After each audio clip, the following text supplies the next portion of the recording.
नमस्कार मंडळी, परत एकदा स्वागत आहे तुमचं माझ्या यूट्यूब चॅनलमध्ये.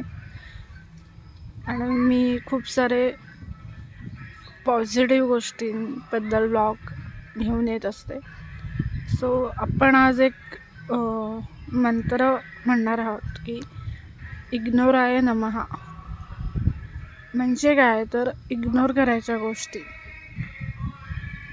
म्हणजे फॉर एक्झाम्पल की समजा आपल्याला सतत घरात कोणीतरी वेडावाकडं बोलत असेल किंवा व्हॉटेवर कोणी काही असो, त्यांच्या बोलण्याने तुम्हाला काही होतं का? म्हणजे काय फरक पडतो? तर फक्त मानसिकदृष्ट्या फरक पडतो. पण तो मानसिकदृष्ट्याच आपल्याला फरक पाडून घ्यायचा नाही आहे. बोलणारे खूप काही बोलून जातात. तुम्हाला सत्य माहिती आहे काय आहे ते, आणि तुम्हाला ते योग्य वाटत असेल तर लोकांच्या बोलण्याला दुर्लक्ष करा. दुर्लक्षाय नमो नमः.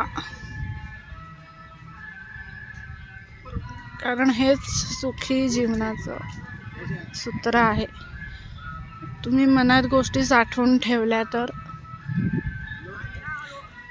तुमचंच नुकसान होणार आहे. बाकी बोलणारे बोलून जातात, ते आनंदी असतात.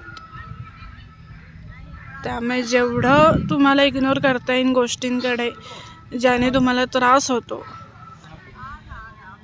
तर नक्की त्या गोष्टी दुर्लक्षित करा आणि सुखी आनंदाने जगा आणि सकारात्मक दृष्टीने आयुष्य जगा. Be positive, stay happy, stay blessed. Thank you so much. आणि प्लीज चॅनलला लाईक करा, शेअर करा आणि सबस्क्राईब करा.